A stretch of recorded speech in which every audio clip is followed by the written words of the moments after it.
naratangira kujya bijyanye n'umutekano birambuye, kambanze mbabwire ikintu kimwe. Uru Rwanda rwacu naho tuvuye, naho dushaka kujya,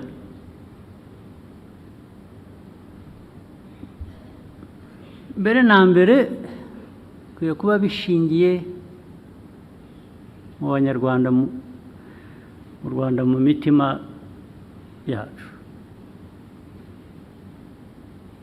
Kugira ngo bigereho ntabwo ukora ibintu aha mu Rwanda, Abanyarwanda ntabwo mucumbitse, ni iwanyu.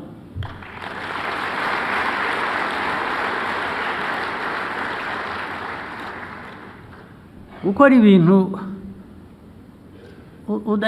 udakoze ibirenge hasi uvuga uti ejo ntawamenya,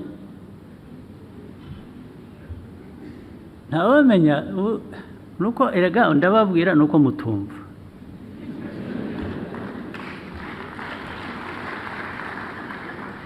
Ntawamenya se, ahandi uzamenya ni hehe?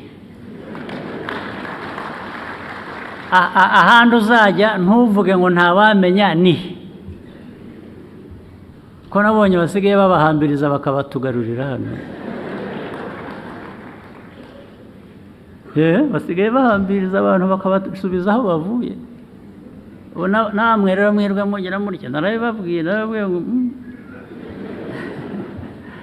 isi ukuntu iteye igenda ihinduka. Hari uwavuye aho yirukanka, u Rwanda ni rubi, abantu ntawe usinzira, ntawe ugira ati aragenda, barahunga bajya hanze hariya, ndetse mu bihugu bikize baramugaburira bamuha,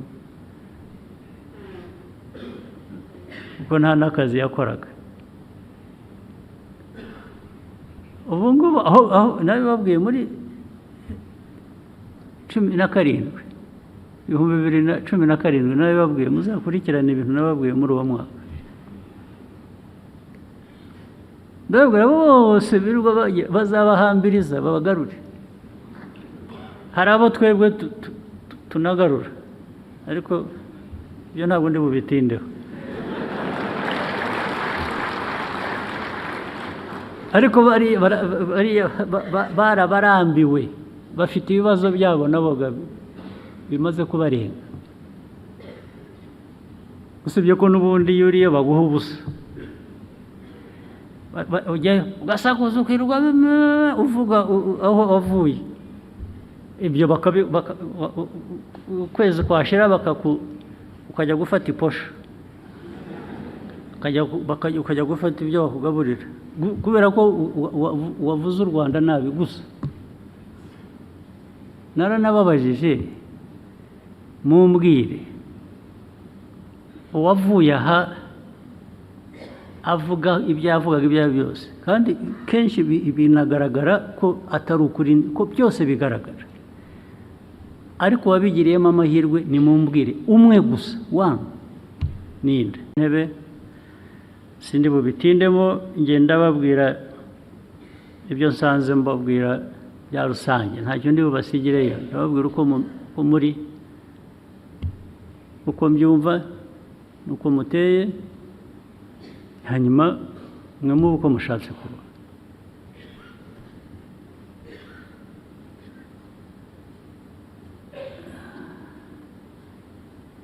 Niba tuza hano rero kugira ngo tubwizanye ukuri, turebe aho tuvuye, turebe aho tujya, duhore tuvemo, dushobore kwihuta gukora ibikwiye kugira ngo bijyane n'icyo dushaka kuba twahisemo.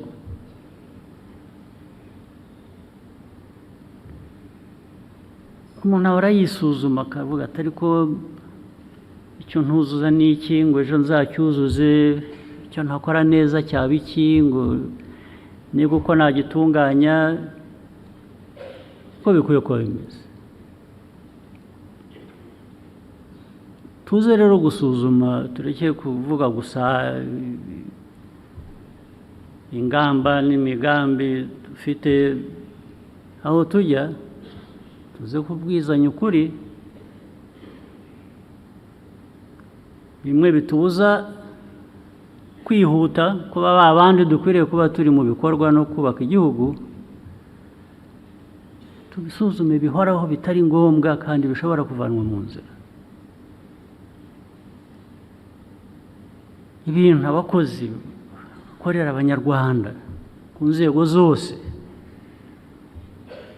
kugera no kuri twebwe twese ku nzego zo hejuru ntabwo twahora dusubiramo amakosa buri munsi n'uwo mwavuganye ejo tukabona ko hari ibyo tutujuje twagomba gukora kongera guhora ukongera hari ikindi nacyo bikaba ari byo ari bwo buryo bikaba ariyo mikorere ntabwo ari byo ntabwo ariko bikwiye kuba bimeze ubwo uba wibagiwe ya miterere y'igihugu cyacu n'ubushake dukwiye kuba dufite cyangwa dufite bwo kuba neza abo turi bo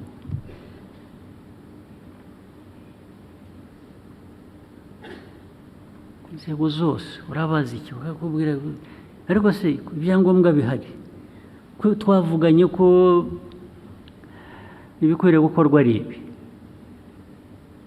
habaye iki gatangira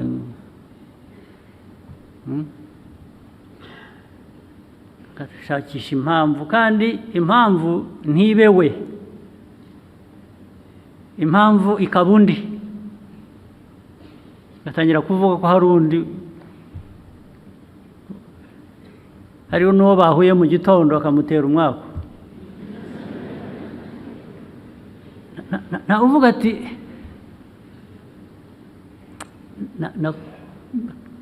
nakoze ibitari byo ntabwo nzasubira kandi koko ngo ejo ntasubire nk'abantu kiremwa muntu gikora amakosa ibyo ntabwo biyobewe ariko nabyo turabizi iyo uhora ukora ikosa rimwe urisubiramo hagomba kuba hari ikindi kibazo ntabwo bikiri ikosa ry'uko uri umuntu byabaye ikindi ndetse ushobora no kuvamo ko ubikora ubigendereye kubera ko wenda birimo inyungu urabonamo inyungu ntoya kuko ntabwo ari inyungu ziba zirambye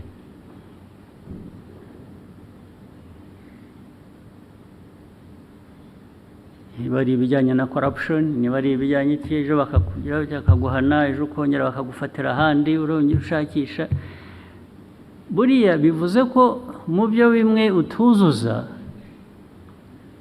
haba harimo inzira iguha icyo wita inyungu bigasa nk'aho wakoze ikosa bigasa nk'aho wibagiwe bigasa nk'aho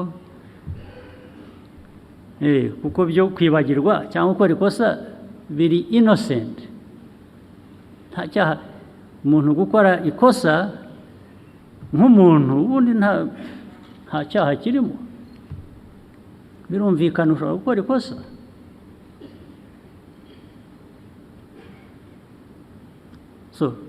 bikaba ibyo rero abantu bakabivanga ukica imirimo ukabyita ikosa ariko ryari ikosa ry'inyungu wowe ku giti cyawe ukanibagirwa ko ufite abo ukorera igihugu abanyarwanda ibyo nabyo bikwiye kugera aho bigarukira ntabwo byahoraho ngo duhore dusabana imbabazi dusobanura ibyo tujuje kandi bigaragara ko utabyujuje kubera ko watekereje inyungu zawe kuruta inyungu z'igihugu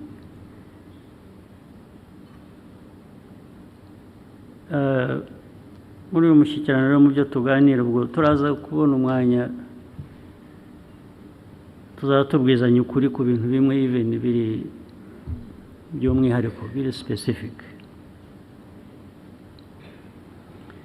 Ugomba gukorana ngo n'inzego zigomba kuzanya, ni system yose igomba. Ntabwo igihugu cyatera imbere abantu badakorana batuzuzanya. Ariko noneho no kugira inshingano yo gukora neza, yo kuzuza ibyo ukora ukabikora neza ukabinoza. Ntabwo niba uri umuntu ufite restaurant cyangwa ufite hoteli cyangwa ufite ahandi abantu babonera services, ntabwo hahoraho ibintu biraho bigira bityo bibi. Ibyariho imyaka 15 ishize nabyumva, abantu bari bagishakisha bubaka, ariko ubu ngubu mu mwaka ubaye wa 30, ariko abatanga serivisi mbi ntabwo aribo bafite ikibazo gusa, n'abazihabwa bamufite ikibazo. N'abahabwa services mbi mukazishyurira mukagenda rwose, ukajya mu restaurant ukakugaburira ukagira food poisoning, ugataha ukajya mu hospital bakakuadmitting rwose bagushyira ku drip, bwacya ugasubirayo.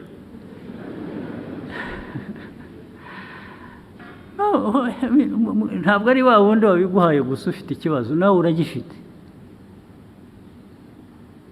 We wemera guhabwa ibitari byo ukabyishyurira, ndetse ejo ugasubirayo, ugomba kuba uri umurwayi kabisa. Ahubwo ibyo iba ari byo mwageraga kwa muganga, hagomba kuba hari ikibazo. Ariko kuki ibintu uko bishoboka, kuki bitanozwa byose? Hari utanga service, kuki atatanga service neza? Ikiba kibuze ni iki? Mutima gusa muri wowe ntabwo wahindura, ntabwo wahindura uko umeze, birakunanira. Kubera iki? Ari wowe ugenda gusa bakaguha ibyo baguhaye ukagenda, nawe ufite ikibazo. Wowe kuki utabaza umuntu utari ku ibi ni iki? Dukorera iki ibintu bimeze bityo?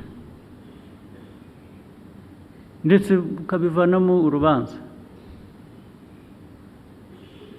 Kuki ibyo tuvuga bidushaka kuba icyo kitarimo cyangwa kitagaragara ko gikorwa? Ukubera iki? Kuki mwabyemera mukabana nabyo, mukicara nabyo ntihagire igihinduka? Ukubera iki?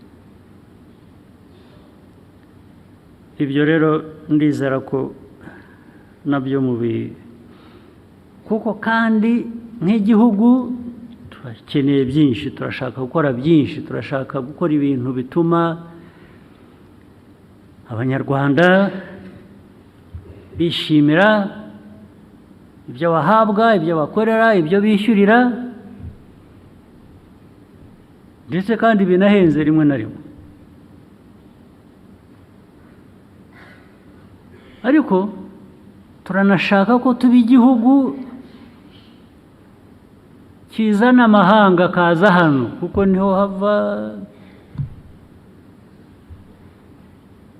ubukungu uzamura kuri bimwe tudafite dukeneye. Wese abantu bazakugana bakuziho utuntu turi aho tudasobanutse, bazakugana bate? Ko isi isigaye ari nini, abantu bajya ahandi akaba ariho babikura, wowe bakakwihorera. Nibyo mushaka?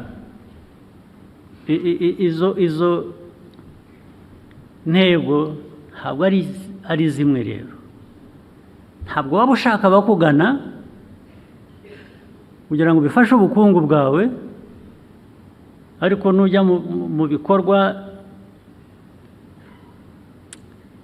ntibibe byiza, ntibinoge. Ubu ni ukuvuga ngo batarageraho kugana ntabwo bazaza, abakuganaga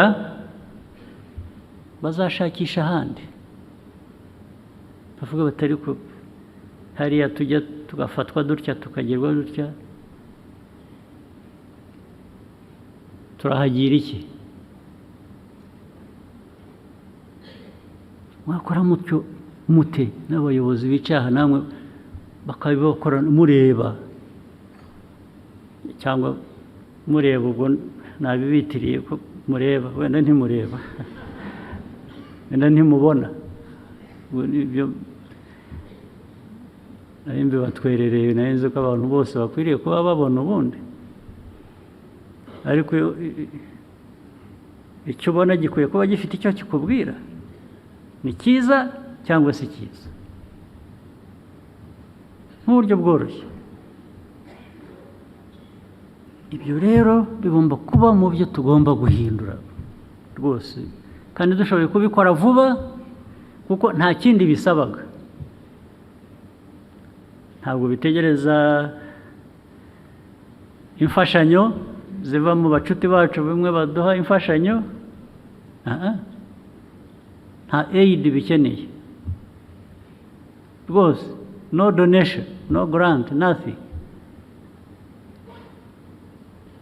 It's just in you, biri muri mwe, nimutabi yivanamo muzatakaza byinshi bitagira umubare, kandi iyo byagiye, iyo wagiye ukipfusha ubusa ukigira utyo bikagenda, kubigarura bizakugora. Niyo wabitunganya noneho ukabiruka inyuma uvuga uti bya bindi byaratunganya nimugaruke, ubahebe ntabwo bazagaruka. Niyo mpamvu ukwiye kubifata nk'ibintu biremeye. Izi nama ziba hano, abantu bava hirya no hino, ni ukuvuga ngo hari akantu bababonamo, ako kantu rero mugakuze aho kugira ngo kabacike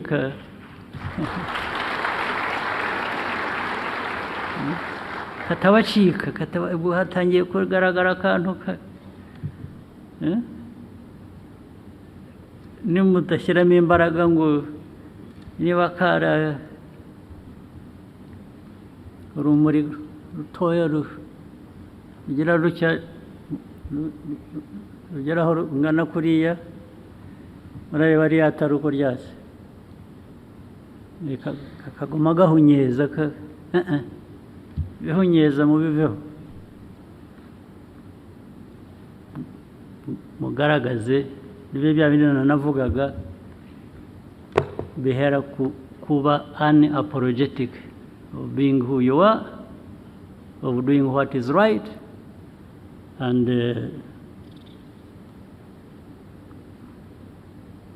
going forward.